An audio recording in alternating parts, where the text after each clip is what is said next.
Should be coming very soon.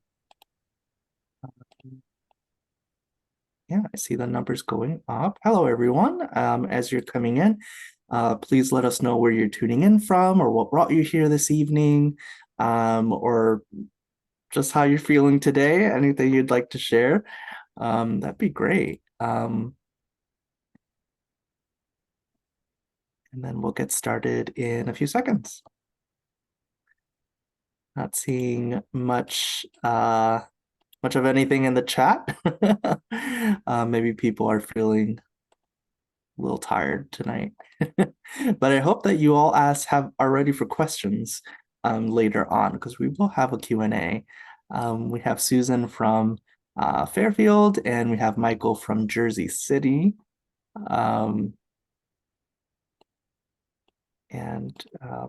Yeah, let's get started because we are nearly at our number. Looks like we have almost 40, and that is awesome. That means most people have shown up. I love that. Hi, if this is your first time here, I'm Omar Acevedo, and I'm the literary program coordinator at the Mark Twain House Museum in Hartford, Connecticut. Thank you so much for joining us for this virtual program for Soldier of Destiny, Slavery, Secession, and the Redemption of Ulysses S. Grant. Let's mess up Ulysses. First, I want to thank our sponsors. Our virtual programs are produced in part with support honoring the late Frank Lord. We are very happy to honor his memory with these programs, and we are also incredibly grateful to the Wish You Well Foundation and Connecticut Public WNPR for supporting all of our virtual programs. If you are not a member, please consider supporting our museum by becoming a member. I know we have maybe about 10 members in the audience, but for the rest of you, just to let you know that all members receive free admission to our author programs like this one. You receive free admission to the house and museum. Right now, we're all decked out for the holidays, so you can get in for free as a member, but you can come in as a member, and you can also receive year-round discounts in the store and cafe and much more. Please visit our website for more information, or just send me a message in the chat, and I'll lead you in the right direction. Now on to our guests. Our author, John Reeves, is the author of A Fire in the Wilderness and the Lost Indictment of Robert E. Lee. He has taught European and American history at Lehman College, Bronx Community College, and Southbank University in London. John received an MA in European history from the University of Massachusetts at Amherst. Our moderator, Manisha Sinha, is the Draper Chair in American History at the University of Connecticut and the 2024 President-elect of the Society for Historians of the Early American Republic. She is the author of The Counter-Revolution of Slavery, The Slave's Cause, and the forthcoming The Rise and Fall of the Second American Republic, which we will have a program for in the spring of next year. During this event, we encourage you to have a conversation with each other in the chat. If you have a specific question, though, please post that directly into our Q&A section. So that is all from me. Please sit back and enjoy, and I'll turn this over to John and Manisha.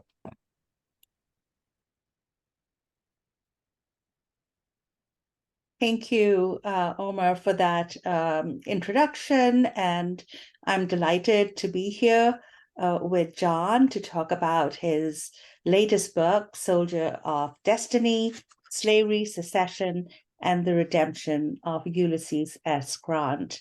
I really enjoyed reading this book, John. It's one of the most readable books I have read in the recent past. And I'm delighted to be able to talk with you today. We both share UMass Amherst in our past, you as an alum and I having taught there for over 20 years. But let's get into our conversation. I have many questions for you, and hopefully you'll be able to cover them all.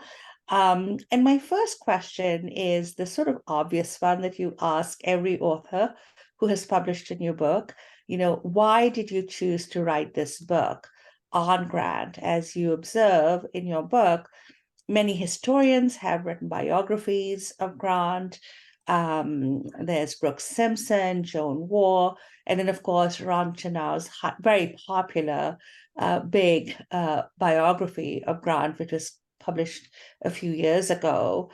And Grant himself left these wonderful memoirs that are, I think, an amazing read for any Civil War historian, any American citizen interested in the period. So there's all this literature on Grant. Why did you choose to write this book on him at this point?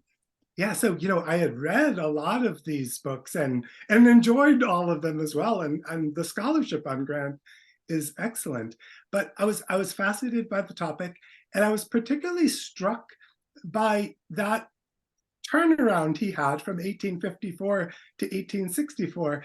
And I thought, here's this guy in 1854, forced out of the United States Army, portrayed in some accounts as sort of down on his luck and down and out. And I thought, how is it possible for someone who had reached such depths to rise to become the general-in-chief of the United States Army just 10 years later? So I was intrigued by the story.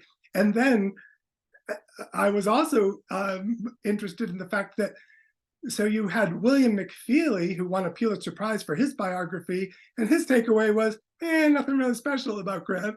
And then you had others who said, oh no, he has this innate ability as a commander, and who really rose to the occasion in a combat situation where he may not have in civilian life.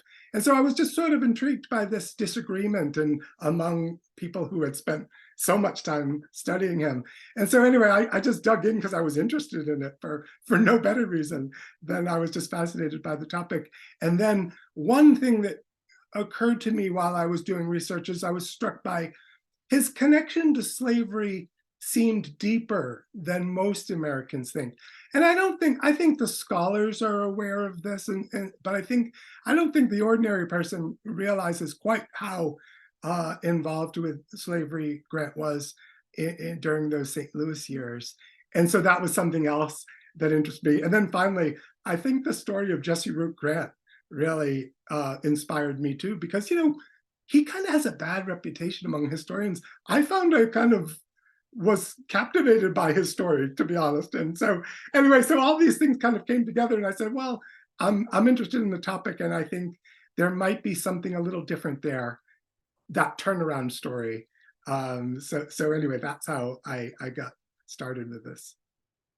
Yes, I noticed that you explore these issues of Grant's relationship, both with his father and his wife, and how they sort of interact with him over the issue of slavery, particularly really well. And I don't like that McFeely book. I think it's very biased, maybe Southerners' take on Grant, maybe. I don't like his biography of Douglas or General Howard either. But in any case, but to get back to your book, I like the fact that you sort of are very balanced in your assessment of Grant and his relationship with the issue of slavery, which in the beginning, he's really, he's a Democrat, he's clearly a patriot, but doesn't give slavery much thought. He marries a woman who from a slaveholding family, is quite happy to work with enslaved people. And what struck me when I was reading your book was how much it sounded like many recent books on Lincoln that show how he evolves on the issue of Black rights and citizenship. And what you do very beautifully in this book is show Grant's evolution, or what you call his redemption, on this issue of slavery. So do you think that's a fair comparison? And the spirit that you look at from 1854, when he kind of resigns his commission and says, I have to make money and feed my family, to going back and becoming really involved in the Union effort, of course, to win the war, but also coming to see the issue of slavery somewhat differently, from being a sort of a Douglas Democrat to really understanding the stakes in the war. Yeah, no, the evolution is really remarkable with Grant. And, it's very subtle because he doesn't talk a lot about this. There isn't a whole lot. He's not someone who is sharing his inner feelings, but you can see a marked change, particularly with the war, and particularly when he sees that, you know, as enslaved people are fleeing the plantations of Mississippi, this is benefiting the Union Army. And then if we can turn them into soldiers, it's going to benefit the Union Army even more. And then I think it's interesting too how, I mentioned in the book, Grant has two patrons from Galena, Russ Jones and Congressman Washburn. And Washburn kind of gives Grant a heads up that, the generals that are able to utilize freedmen in the armies are the ones who are going to do well. And I think Grant hears that message, and Washburn is connected to Lincoln. And so I think Grant sees it as this is the best way to preserve the Union. And I think that, he's very insightful at the beginning of the war. He saw that the war was going to mean the end of slavery. And he told his pro-slavery father-in-law and his anti-slavery father right in the month after the war broke out. And so I think he saw the writing on the wall and acted accordingly. And so his views and his actions changed during the war. Yes, I was, particularly taken with your discussion of his father, Jesse Grant. I mean, I think you're right. He was anti-slavery to the extent of being nearly abolitionist, I think. His family is clearly anti-slavery. There's also some tension with his slave-owning wife. But I was really delighted to hear that was his great grandfather, his grandfather, Noel Grant, I believe, or Yeah. Noel Grant, who led an integrated unit of the Continental Army during the Revolution. Yeah, that was the great grandfather. That was Noah. Yeah, it was. It sort of made sense to me. And the way you sort of position Grant in his relationship with his father and with his wife over these issues, I thought was really nicely done. It sort of brings out the personal angle of a broader issue. But I wanted you to comment a little bit more on Grant's manumission of this man, William Jones, in 1859, just before the war, when he's not particularly anti-slavery. And you sort of speculate, or you have some evidence that he may have been free at one point and then enslaved. And I was wondering, you just leave it open-ended, which I think is really nice, because you go as far as your evidence lets you go. Is it the same William Jones or not? And what does that tell us in terms of Grant's motivation of freeing this man when he could ill afford to? Is it because he knew of his free status? You don't think that it is a sign of any strong anti-slavery feeling? Yeah, no, I mean, I think that so oftentimes that the freeing of William Jones is seen as, almost an act of defiance on Grant's part, that, he may have lived among slave owners, but he wasn't himself. And when he had an opportunity, he freed this person. And according to the court record, it seems that he didn't receive compensation for William Jones, although, that's really hard to say if he did or he didn't. And William Jones was also 37 at the time, so he may have had health problems, so we don't know how much he would have received had he gotten compensation or not. But nevertheless, we have that document. Some people have seen it as a sign of anti-slavery. The problem, though, I think, is that at that time, Grant is hiring out slaves. He's, on behalf of his father-in-law, but also when he and Julia move to Galena, they hire out Julia's four enslaved people. And then there's a kind of a chilling document where Grant writes a letter to his father and says, hey, I have this 12-year-old enslaved boy. I could bring him with me to visit you in Kentucky, or I could hire him out here. He'll fetch me, it was a small amount of money, like $30 a month or something for now, but maybe more later. And, he's a 12-year-old boy, and, that's sort of, that doesn't feel like an anti-slavery letter to me, so I think that the freeing of William Jones is something else. And then, so, as we do as historians and researchers, I sort of just dug in and went down the rabbit hole, and I found some interesting documents. And like you said, I presented it, but I don't think there's enough evidence to say one way or the other. But, there was a William Jones that had, a slave bond, basically, a freed papers in the early 1850s who matches the same description and had a connection to Hardscrabble, Wisconsin, which is funny because, of course, his famous cabin that he built himself was called Hardscrabble. So anyway, I just sort of played around with that, but I don't think there's enough evidence. Although it would be interesting to learn more about William Jones and his life, and that's one of the things I think as I was doing this work. Just as many of the stories of the enslaved people, we don't know enough. There's a snippets here and there, and you can try to do your best to kind of put it together, but there's huge gaps, and whether there is information out there or not is hard to say. In some filing cabinet in St. Louis somewhere, I'm not sure,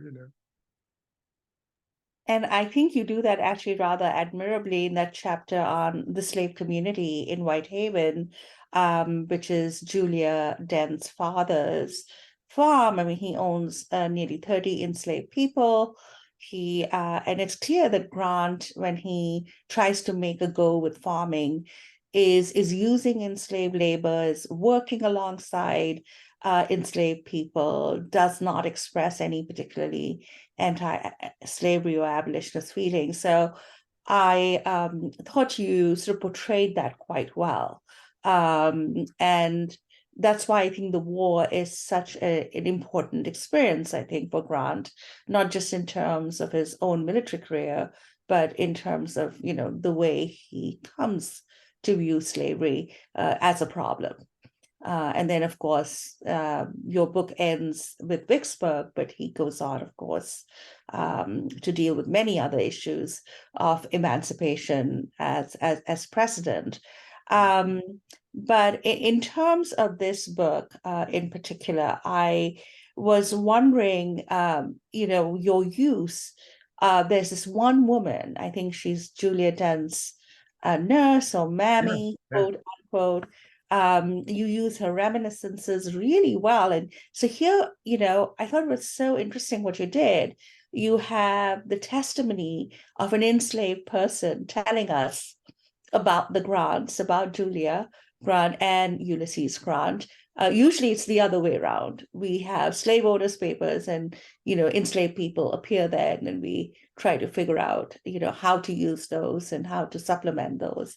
How did you find that particular source and your use of it? I thought was really effective.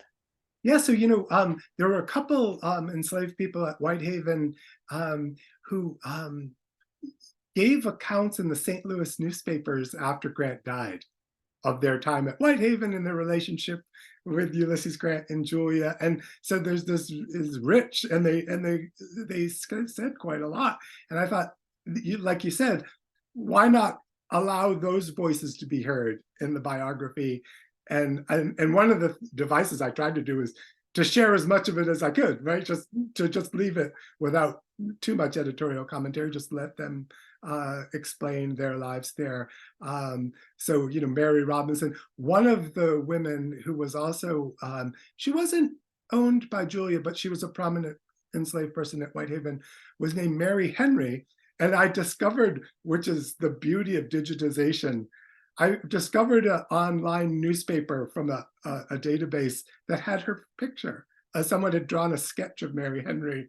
It was circa 1895 or something like that. And I thought, wow, here's at least an image of one of the Dent slaves. So yeah, so anyway, I tried to use what I could of the enslaved people there. And the National Park Service has great documents too related to that. And then the final thing I would add is, like, to me, it was remarkable that the Grants had an enslaved person named Jewel working for them up until January 1864, like, which is pretty late in the game. And it's funny, it's astonishing to me, and it was astonishing to a contemporary who in 1862, I think it was, or yeah, it was January 1862, who said something like to the effect of, we can't have a general like Grant with his secesh wife and this. You know, so others were struck by how odd that was, given the situation at the time. You know. Yeah, you're right. And besides those wonderful quotes you have from Mary Robinson, which I think are really astute. I mean, she recalls and she comments on particular events that she had witnessed and some of the problems between the couples. So I was really taken by that. But you mentioned Jules, and it's so interesting. So here's Grant, confronted in battle and during the war later on with enslaved people running and fleeing to Union Army lines. But his own enslaved people, or at least his wives, somebody like Jules and others, they walk out on them in 1864, which I thought was hilarious. I thought, here's the Union Army, general who is dealing with this issue of enslaved people voting with their feet and trying to jumpstart the process of emancipation, but their own enslaved people walk out on them in 1864. And that's a sort of a comment, I think, on both Julia and Ulysses, because Ulysses sent Julia a note in 1862 that the ownership of the enslaved people was complicated, but I don't think Julia ever had a title for her for slaves, and so they were legally owned by her father, Grant's father-in-law. And at one point, Grant says to Julia, "Hey, we should get a bill of sale from him for these enslaved people." And then he adds, "Not that we want them, but the father-in-law was in so much debt that they would probably go after those slaves and sell them, and it could be very bad for them. They might end up in New Orleans or wherever, so he's at least he's conscious of this as an issue. But it's doubtful that they ever did get a bill of sale. At least it's not in the record. And Julia's sister did do that. And we do have the records for that, but I don't think Grant and Julia ever did get the bill of sale. So these enslaved people, at least in the case of Jewel, her legal status was up in the air. And I think she voted with her feet. She wasn't going to wait around to see what people determined was her status. Yeah, exactly. And I think probably they thought a little bit about the appearance also, owning people when, he is in the Union Army, and when it is ostensibly, certainly by 1864, and certainly an army of emancipation, if not even earlier. I really like the way in which you quote Grant right at the start of the war, and I think that probably had something to do with his developing feelings against slavery. Besides, I'm sure his father's influence is there in the background all the time, but he's quite clear at the start of the war that there are only two sides to this. There are patriots and there are traitors. And he takes a stance on that. And I think that probably helps him see the issue of the war in a way that, you're right, he doesn't write much about it. At least Lincoln, you can find like a ton of letters and speeches where he explicitly addresses these issues. With Grant, you don't have that much, maybe except his memoirs and a few contemporary letters. But his unionism, I think his staunch unionism, is something that eventually wins out. I mean, he's not just a Douglas War Democrat. He takes the full leap to unconditional unionism, unlike, let's say, his father-in-law, who is very pro-slavery and kind of virtually secessionist, right? Yeah. Yeah, it's funny. I was struck by that. Was one of the things that I really learned myself was how strong his commitment to the Union was. It wasn't an abstract principle with him. It was something he felt quite strongly, and one of the few things that would make him get passionate. And it really bothered him when he was in St. Louis, because when he lived in St. Louis, he was surrounded by rebels and secessionists, and that really upset him, and he didn't like that. And then, of course, he moves to Galena, where there isn't as much of that around, but he never wavered in deciding to fight on behalf of the Union. And like I said, I think he felt it deeply. I think, his one of his ancestors had come over in 1630, like just a decade after the Pilgrims, and so he had this connection going way back into American history. And as we were saying, his great grandfather lost his life in the French and Indian War, fighting on the frontier, and he thought his grandfather fought in the Revolutionary War, but that may or may not have been true, because I think it was McFeely who wasn't able to find a record that that's the case. But nevertheless, he believed that. So he had this deep connection to this country, and his ancestors were at all played a big role in settling the frontier and serving in the army and these sorts of things. So yeah, that was one thing that he felt very, very passionately about. Yeah, and Connecticut roots, I believe, right? Yes, So you yeah. should mention that, since this is a program for the Mark Twain House in Hartford. His staunch unionism is something that seems to compel him, but he also seems to be very proud of um, his education at West Point. He doesn't want to just take any commission in the Union Army. He wants it to be comparable to, having trained in West Point, to go in as a commissioned officer in a certain rank. So there's also that sort of commitment to the army. And you know, I feel Grant was so undervalued because of all the lost cause mythology on the Civil War, but he's such a contrast to Lee in that sense, because Lee very much plays the slave owning aristocrat. And Grant is this guy who's worked with enslaved people in the farm, who's worked at his father's shop. He's the tanner from Galena, Illinois.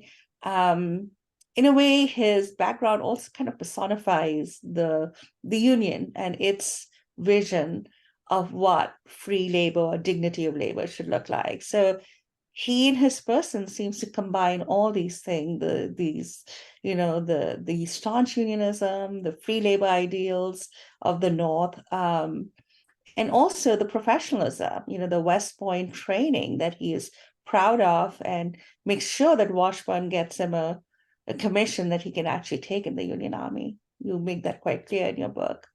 Yeah, it's funny, because I think that was one of, I think, his finest moments were those months right after the outbreak of the Civil War, because he had this military experience from West Point. He had served in the Mexican War. He knew how to lead troops. He knew how to organize things. He was very strong on some of the administrative details and how to make sure everybody had uniforms and these sorts of things, which was important in these early days.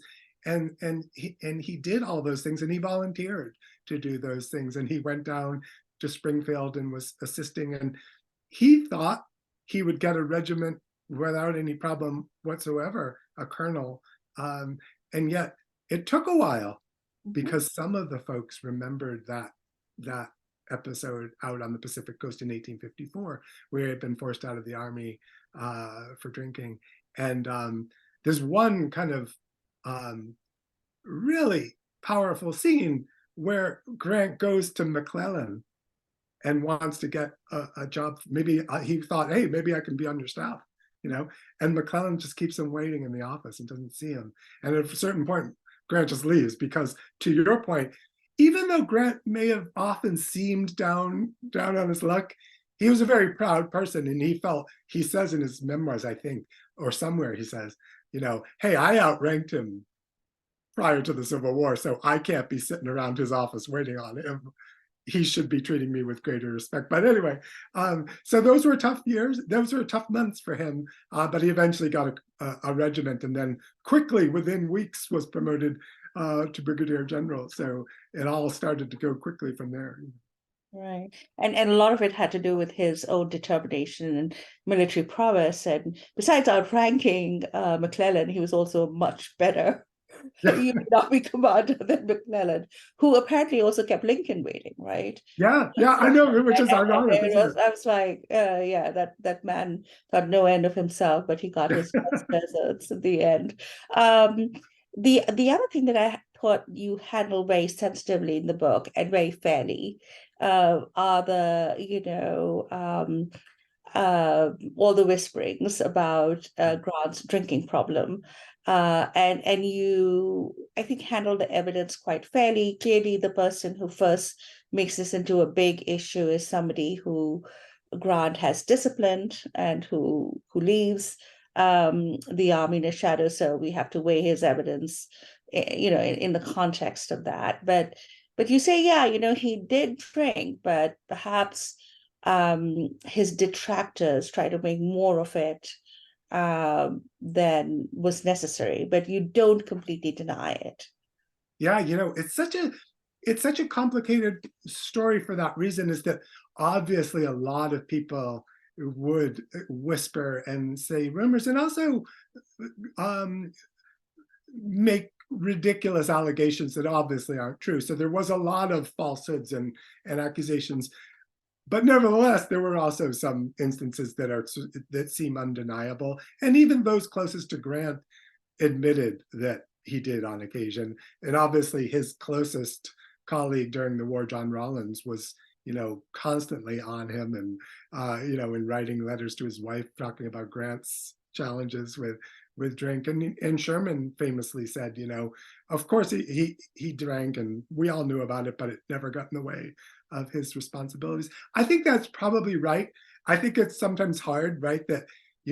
I think all of us think, oh gosh, if someone has a drinking problem, they can't possibly do their jobs. But I think in the case of Grant, he was someone who had the odd binge, but then would stop and go about his business. And Shiloh is a perfect example. People just assumed he had to have been drunk for what happened to Shiloh, but he wasn't. And the people that were close to him said that no, he wasn't. He was perfectly sober. So that's the type of rumor that would get started, and then you couldn't put it back in the bottle, so to speak. But yeah, it was a challenge for him. I think one of the things that I write about is that for Grant, his father, Jesse Root, Grant's father, was a drinker. So that was a kind of traumatic for him. He literally, after Jesse Root Grant's mom died, the father took to drink and more or less abandoned young Jesse. So Jesse was sensitive to the topic of alcohol, obviously. And I think Grant didn't want his dad to learn about any of these instances. And then, of course, Julia also was someone he didn't want to know. So I think his drinking was very secretive, and it was sort of on occasion, but he would mostly try to pull himself together and be sober as much as he could. So it was an ongoing struggle for him. But it definitely continued during the war. I think some of his earlier biographers, like Hamlin Garland, is a good example. Out on those fields of St. Louis, he tamed the monster within, and then went on to glory. That was a bit wishful thinking, I think, on Garland's part. And I would imagine that drinking is not one of the worst ills that can happen to an army officer, right? I mean, he seems to be pretty upstanding otherwise. I think the book sort of ends more with Grant as a military commander and his, in how he wins his sort of initial reputation on the Western Front. And the Union Army is not doing that well on the Eastern Front, largely thanks to bungling generals like McClellan. But in the West, Grant with Shiloh, Donaldson, and then eventually Vicksburg, those are the ones that you really deal with in great depth.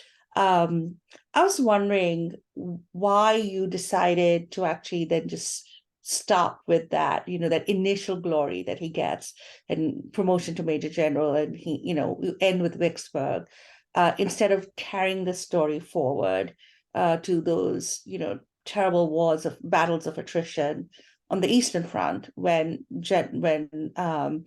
Grant is the commanding general in chief of the Union Army. So why did you make that decision? And what is it particularly about these battles in the Western theater that you think is really important for us to think about Grant's emergence as one of the foremost generals of the Union Army at that point, and how Lincoln eventually entrusted him with the entire army? Yeah, so the reason why I stopped in March 1864, and I can see why people say, why are you stopping at the best part, because the initial thought about the book was that 10-year turnaround. So forced out of the Union Army in 1854, is appointed general-in-chief of the United States Army in March 1864, 10 years. And so it ends with him becoming the general-in-chief and eventually coming east to command the Army of the Potomac and lead the Overland Campaign. But it's that March period where he goes to the White House and meets Lincoln and stands up on a red sofa and gives a speech, and he's rumpled and he's not ready for prime time. He's anxious about speaking. But one last thing about the story. In my mind, when I started writing, I envisioned ending where I live in Washington, D.C. And so the Willard Hotel is a very famous place here, and very famous for insurrections as well, we could add, because that's where a lot of the plotters were for January 6th. But it was also where Grant arrived in March 1864 with his son. And he says, he wrote to the clerk, Grant and son, Galena, Illinois. Anyway, I just kind of envisioned that would be the end of the book, coming into the Willard Hotel and getting his commission later that evening from Lincoln.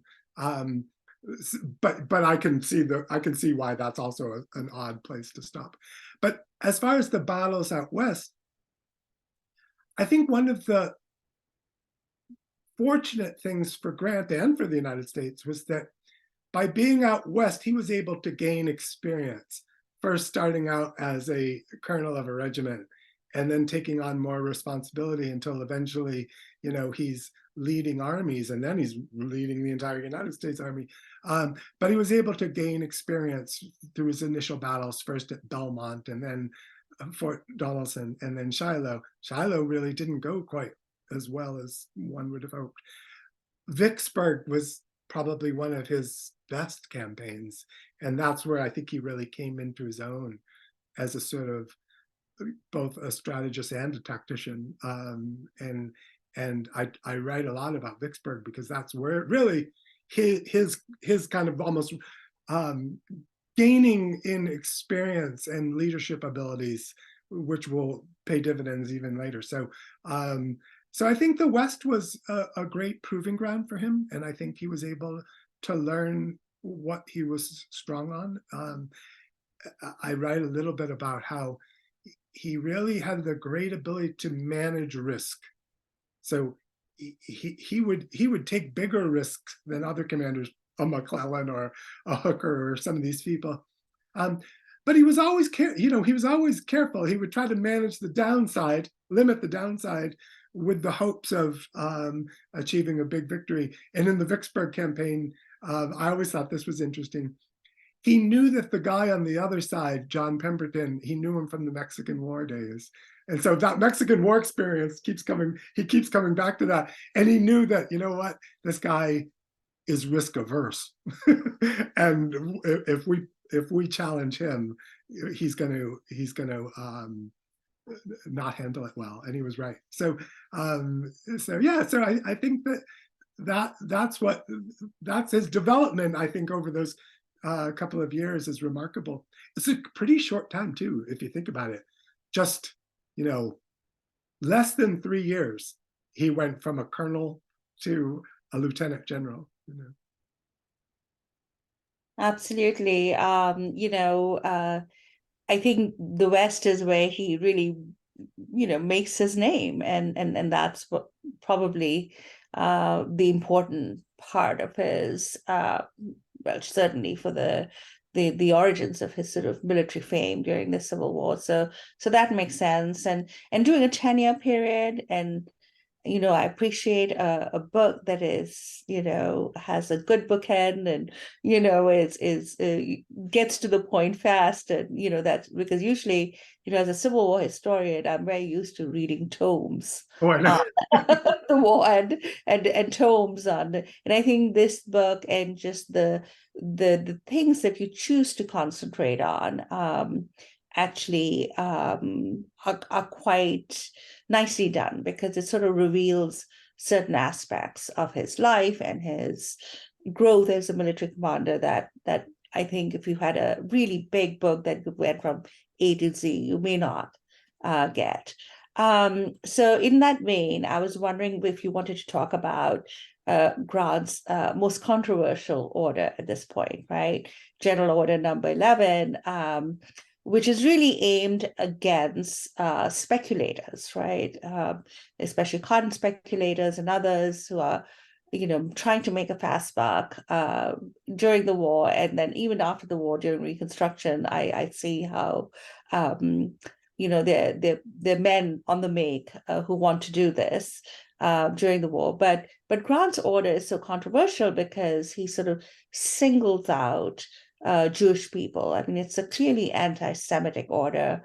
Clearly, a lot of people in the Union Army and the Lincoln administration itself feel very uncomfortable with this idea, because it kind of targets Jewish people only, and sort of bites into all the stereotypes of anti-Semitism. And you sort of mentioned his father's relationship with this Jewish family, a business family, as a background to this order. But it just always seems a little out of character, because otherwise he's quite fair in his, even in sometimes in his dealings with enslaved people. And I was wondering if you just wanted to talk about that, because you spent some time, I think a whole chapter on General Order Number 11 and the fallout from it. So if you wanted to talk about that a bit. Yeah, it's funny because there's so much to this story, and I could have gone into a lot more detail, because the cotton trading topic is huge, and it was a real dilemma, because the United States needed the cotton, but if the rebels received gold in return for the cotton, they could use it to buy arms, and obviously this would lead to American soldiers being killed. So this cotton issue is a difficult one, and I think for Grant, it showed you that maybe he was thrust into a leadership role that he wasn't quite ready for. It's one thing managing an army, it's another thing managing 4 states for the most part. He was managing a department, and he was responsible for a lot of directives, and cotton, and how that was going to be bought and sold, and how were they going to feed and clothe the enslaved people who had escaped their plantations. So there were some big administrative challenges. I don't think Grant handled it well, right? So he singled out Jewish traders, banishes them as a class, as you said. It's an anti-Semitic. It's unacceptable. Lincoln recognized it right away. He said, no, we can't. This isn't going to happen at all. So, and so it doesn't reflect well on Grant. And I would say that there's this belief that somehow Jesse was at the bottom of it, but I didn't think that was true myself. So Jesse did get involved with a cotton deal, but Jesse felt like, oh, my son can get the people's name were the Mack brothers. My son can get you a permit, and you can use some army transport to bring the cotton from the South and then eventually sell it in New York City. And the Mack brothers were, okay, we'll partner with you. And then they went to Grant, and Ulysses said, well, no, we don't, it doesn't really work. And that was that. Ulysses was planning these orders before the visit from his father and had already been saying these anti-Semitic comments about Jewish traders.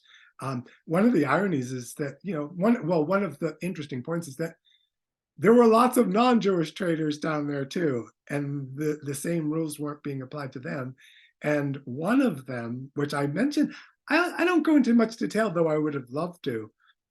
One of the non-Jewish traders that was making a fortune trading cotton at that time was this guy named Russ Jones, who is a friend of Grant's. And eventually, Russ Jones would use some of that money from his cotton trading to buy a railway company in Chicago. And he gave Grant shares of that, like a year or so later, shares in the railway company. And it was even funnier when Grant said to Russ Jones, "Thanks for the shares. Can I borrow the money from you to pay you for the shares?" Like, so, I don't know. It doesn't look great from a public ethics perspective.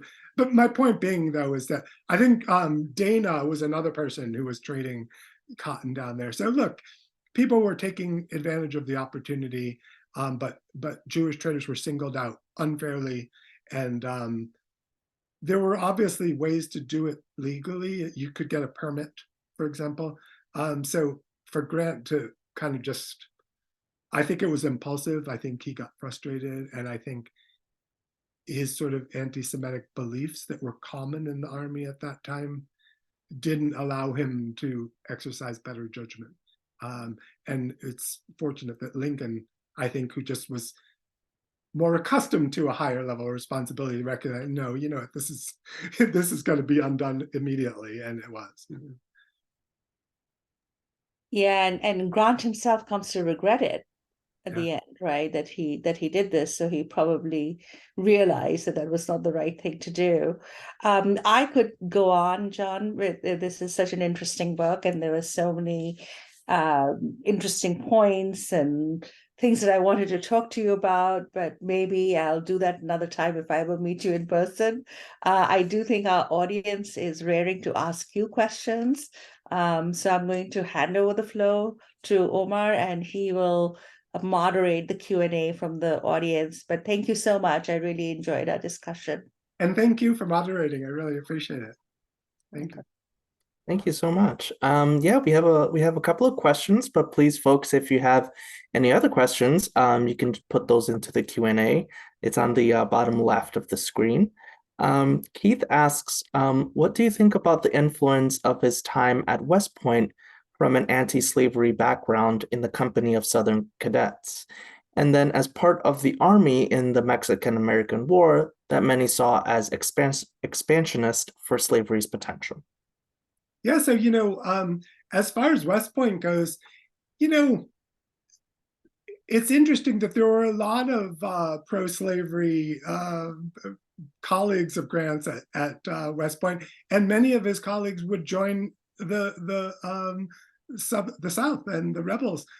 Longstreet is a famous example, and Longstreet even attended Grant's wedding, and he served for the Confederacy. And then another person who I write about in my book is Simon Bolivar Buckner, who was a friend of Grant's and loaned him money when he was in a little bit of financial difficulties in New York City, and then later, of course, is on the other side of the Fort Donelson surrender. But as for the Mexican War, I think that's sort of one of those great things about Grant, that he was able to kind of look at the Mexican War and say, "Oh boy, that was a bad thing that we did by getting involved with that." Even though he served bravely, and by all accounts, Grant was quite courageous. He was a quartermaster in the Mexican War, but he seized an opportunity to join combat on a couple of occasions, and so he obviously was brave and calm under fire. But yeah, he was critical of the Mexican War. Wow. Louise asks, can you address Grant's leadership or management style what kind of emotional intelligence, which is a very 21st century term, did Grant have? Yeah, it's such a great question because he had a little bit of both.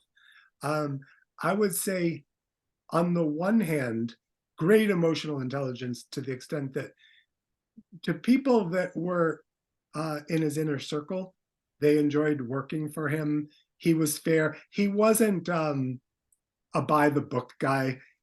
He's even noted, right, the muddy uniform. He doesn't wear the official regalia. He's kind of a regular guy, approachable. People like serving with him. He listens. He's a good listener. He'll change his mind. He's not rigid. So in that respect, great emotional intelligence. One area where he maybe could do better is he would often be quite rivalrous of competitors and other generals, and would almost not want them to get any credit for something. And maybe that was something. Maybe that's part of the competitiveness that happens at the higher levels of the army. But oftentimes it would feel a bit. He could do better sometimes towards his peers, particularly the senior level ones. At least in Grant's case, you've heard the expression of people that kick down. He was the opposite. Grant treated the people below him well, but would often not treat the people who were at the same level with the respect that they deserved. Well, speaking of his peers, Patrick asks, did Sherman or Sheridan share U.S. Grant's evolution on his regard of Black Americans? That was his first question. And his second question is, overall, can the waning of commitment for the Reconstruction be tied to the aging of Union vets? Yeah, good question on I will talk about Sherman because I mentioned him in my book. Sherman's evolution is strange because on the one hand, he's really, some of his comments towards African Americans are outrageous and unacceptable. But at the same time, he was kind of a fair dealer, and he was someone who often treated people better than he spoke or wrote. So I would say that I don't know how much Sherman really developed on these issues. At least during my time, not much. But at the same time, he was dedicated to the Union, and he felt that the Union cause was righteous, and he was a key part of Grant's team. But yeah, I don't think it was probably Grant evolved more than Sherman did on this topic.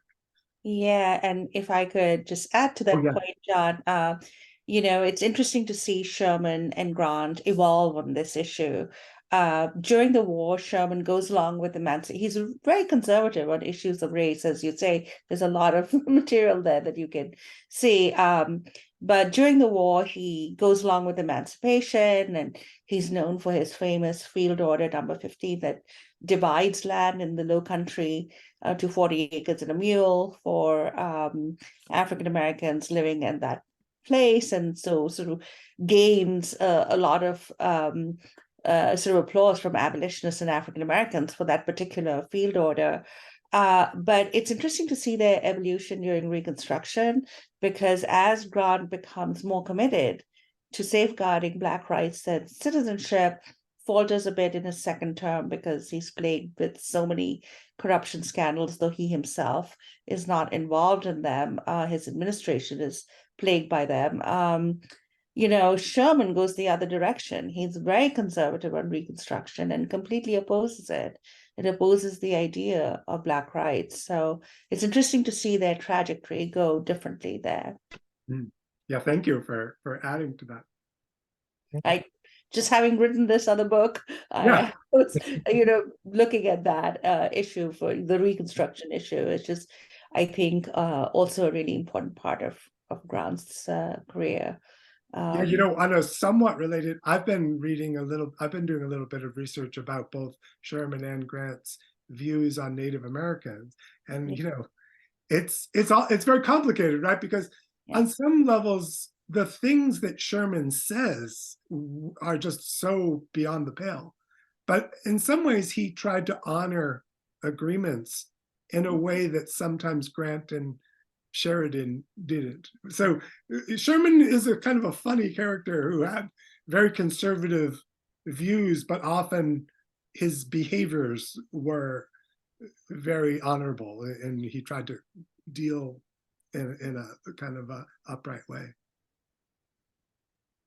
Not a defense of him, but just more of Yeah, a, no, I'm not going to speak any more about this because this is a program on your book and not yeah, mine. But I do look at the policies towards Native Americans to Grant's so-called peace policy, and Sherman, he's in charge of the Department of Missouri at that time, the West, and all his attention then goes into so-called Indian wars, which are really wars against Indians. yeah. And so it's you're right. Their relationship with Native Americans is something that ought to be explored too, rather on this issue of race. Yeah. And I'm certainly not a Twain scholar, but Mark Twain had complicated views where he was very progressive in his views on Black Americans, but not so much with Native Americans. So, and we Oh, don't we one don't thing shy, we I'm don't sorry. shy about that. We don't shy away from that. I So think he was a good anti-imperialist. That's yeah, something that I liked about Twain is he realizes that imperialism is not such a good thing. yeah, yeah.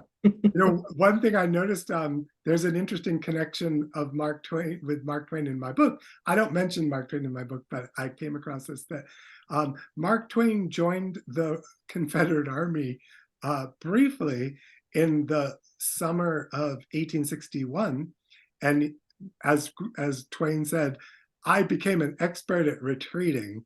Um, and one of the people that he was retreating from was Colonel Ulysses S. Grant, who was in Missouri at that time. So anyway, they didn't know each other at the time, but Yeah. they knew he was around. Yeah. And then eventually helps him write his memoirs. Yeah. Right. And that's Well, that is all for this evening. This was a wonderful discussion. Thank you so much to both of you for joining us this evening. Thank you very much. I appreciated it. Yeah. Thank you. And thanks so much to our audience for joining us. Please join us again. I put a link in the chat. We don't have John's book in our store website right now, but you can email them or email me, and we can get to that book. And I also put links in the chat for future events and for our YouTube channel. We will be posting this recording on our YouTube channel. I should get to it tomorrow since I'm the one that puts it up. Yes, that is all for this evening. Thank you so much, and have a great night. Excellent. Thank you. I'll see you. Bye-bye.